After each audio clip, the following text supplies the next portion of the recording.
Thousands believed Tupac did it. Millions believed Elvis did it. But did Michael Jackson really do it?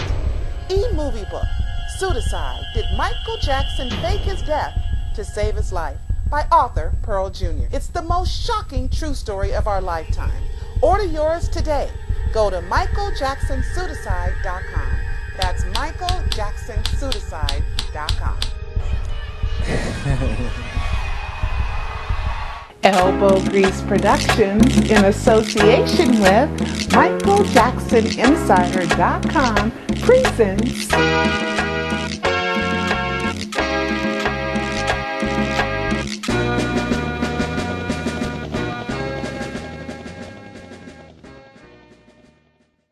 Welcome to michaeljacksoninsider.com, and I'm Pearl Jr., and I'll be continuing my commentary of the preliminary hearing of Dr. Conrad Murray, where he is accused of involuntary manslaughter in the death of Michael Jackson.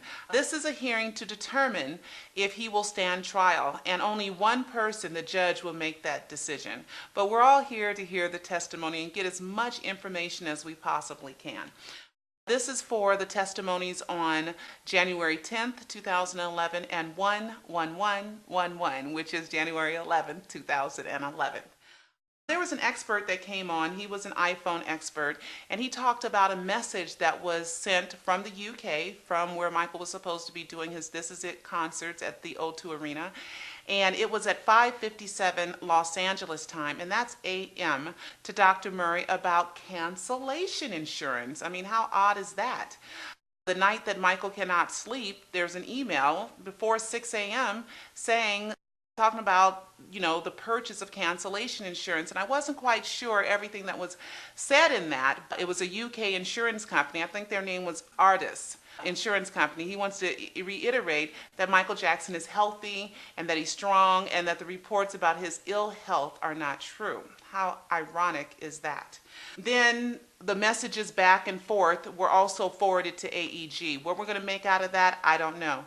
I think that's very weird because apparently through the night of the 24th through the 25th, Dr. Murray was refusing to give Michael Jackson propofol, in which testimony states that he had been giving it to him almost every night for the past 2 months. Or, as Nicole Alvarez, Dr. Murray's baby mama, stated, he was with her 2 weeks out of the month, which is not straight 2 weeks, but 2 or 3 days here, 2 or 3 days there. So 6 days versus 14 days he was giving Michael propofol. But this particular night, Dr. Murray decided he was going to continue to try to wean Michael Jackson off of propofol because he thought Michael Jackson had developed a dependency on propofol in order to sleep. So the night before, he used all these lorazepams and all these pans type of medicines, and midazolam, and Michael Jackson was able to sleep. The next night it didn't work so well, and Michael Jackson wasn't able to sleep, and Michael was telling him, I need my milk, because Michael apparently called propofol his milk.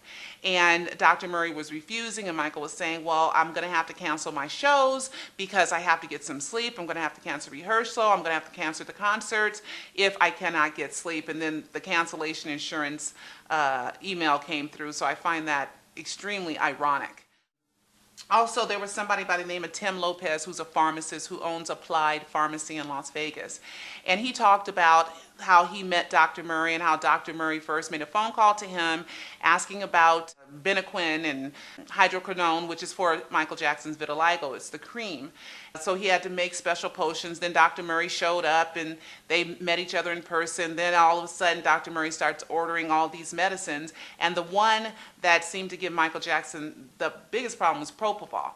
And during this 2 months, Applied Pharmacy went ahead and shipped over 255 bottles of propofol to Nicole Alvarez's house, in which no hospital was involved. So I find that a little bit suspicious that they went to a house, even though a doctor can prescribe whatever they want with their patients, and so far it's legal that he can send it there, but no hospital was involved in the receipt of any of this propofol. Now, something interesting happened. Tim Lopez did mention, the word pet. and he also mentioned the word veterinarian. And I thought that those were weird words for a pharmacist to use. And I remember way back in the early times that Michael died, maybe months after, people were saying that propofol was some kind of used for pets or something like that. And I don't know what that means, because I did do a search of applied pharmacy and I didn't see anything that really led to that he was making medicine for pets. But I just thought, for you researchers out there, something for you guys to kind of, look up. Also, up until the year 2005, there was no way to detect propofol in somebody's system.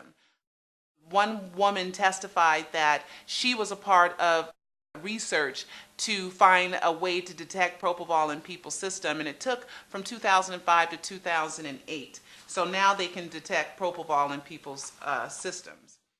Now, they did talk about the differing ratios. The defense finally decided to step up, and even though they didn't put on their own witnesses in their own case, but they did decide to do more vigorous cross-examination. And one of the things that they pinpointed were the different ratios and the different tissues that were tested. Michael liked to use, apparently, propofol and anti-burn, which is the lidocaine. And the lidocaine was used because when the injection went in, it burned. So lidocaine was Michael called it anti-burn, according to Dr. Murray. And that apparently made a difference. But they were talking about the different amounts that were found in the liver, in the blood, in the blood at the hospital, and how it's that different. And they said that it was called post-mortem distribution, which means the body reacts to different substances in the blood or in the body or in the tissues when the body stops working, and that made up for it. But there was some big difference that the defense decided to kind of narrow in on, and that was the fact that there was more lidocaine in the stomach than propofol. So no one could really explain that there's more propofol in every other organ and less lidocaine, but in the stomach, not only was there propofol and lidocaine in the stomach, found in the stomach, but there was more lidocaine. So a lot of people, when the defense said that Michael Jackson possibly drank the propofol, what they're saying is that the reason why his esophagus didn't burn was because he took a lot of lidocaine to make sure that when the propofol went down, it did not burn. So that was one of the defense strategies that they had. The beet juice. Michael apparently liked beet juice, according to Kai Chase, the chef. Now, I've taken beet juice because I heard her saying she wanted to feed Michael and his children healthy and beet juice. So I went down to my local health food store and I bought some beet juice. And the beet juice makes your urine and everything else that comes out red, which can be a scary thing. And so when they found a jug of urine in Michael Jackson's house, in the room that he was using as a hospital room, they did not mention the discoloration of any urine. So I don't know if that means something or doesn't mean something, but from personal experience, I know beet juice is very red, very strong, and it does change the color of your urine. It makes it more reddish. And there was no testing of the needle that was found. And the needle and the barrel of the needle were detached, but they were in the same bag. And no one decided to test the needle for propofol, for lidocaine, for fingerprints, for anything. And I found that to be rather strange. Also, the IV bag was not tested. The saline had no drugs in it whatsoever. The juice container where Michael drank the juice and had been drinking juice for a while, beet juice for a while, also was not tested. So they don't know if Michael poured the lidocaine and the propofol in the beet juice and drank it, because the beet juice is really strong. On June 27, 2 days after Michael Jackson disappeared, died, went away, passed, Dr. Murray gave his statement to the police, and he gave them pretty much a chronology of everything that went on. And what was the most distinguishable thing that leaves a question mark is the fact that Dr. Murray said he gave Michael the propofol at 10:40 a.m. or 10:50, between 10:40 and 10:50 a.m.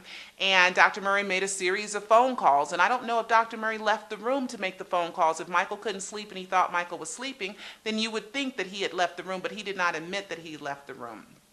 Dr. Murray says he only gave Michael 25 milliliters, I can't determine which one is which, and we'll talk more about milliliters and milligrams in a minute.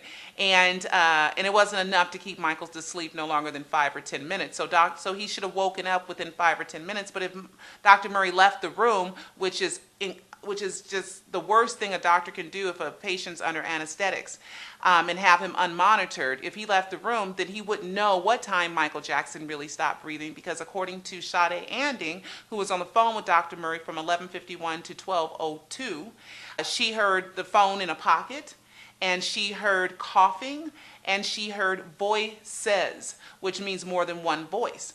If Dr. Murray found that Michael Jackson was not breathing, how did she hear voices? And who was coughing? Who was coughing? And Dr. Murray is Caribbean, so he has a Caribbean accent, but nobody asked her if they heard her say, "Michael, wake up, Michael, Mr. Jackson, wake up," or screaming or anything. She just said that she heard voices, commotion, and she heard coughing. I wish that was kind of, that was expanded on. But we don't know if there was another dose taken or not, or if Dr. Murray is not telling the truth about 25 milliliters of propofol. We have no idea. So that's still a question mark. Now, there was a mistake made by Dr. Ruffalo. He got confused when he read the amounts of propofol versus the amounts of lidocaine in what they said was Michael Jackson's stomach. He got mixed up with milligrams and milliliters. A milligram is smaller than a milliliter, so he didn't understand that the ratios in Michael Jackson's stomach said that there was more lidocaine than there was propofol. And the lidocaine, remember, Michael called it the anti-burn, according to Dr. Murray.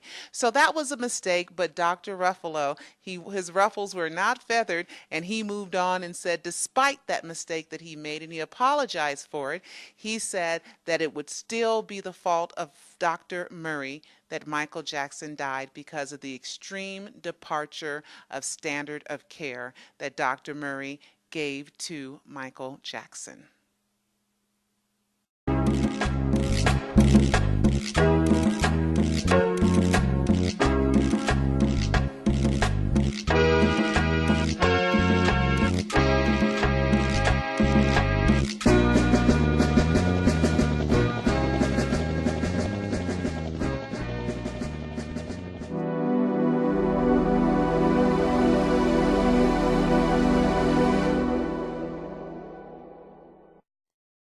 In association with Jacksoninsider.com presents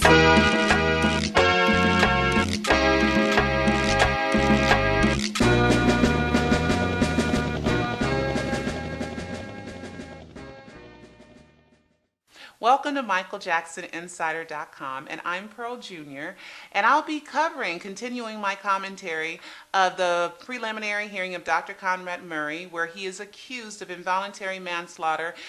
True story of our lifetime. Order yours today. Go to Jacksonologist.com. That's Jacksonologist.com. Elbow Grease Productions. Thousands believed Tupac did it. Millions believed Elvis did it. But did Michael Jackson really do it? E-movie book, Pseudocide. Did Michael Jackson fake his death to save his life? By author Pearl Jr. It's the most shocking in the death of Michael Jackson. This is a hearing to determine if he will stand trial, and only one person, the judge, will make that decision. But we're all here to hear the testimony and get as much information as we possibly can. This is for the testimonies on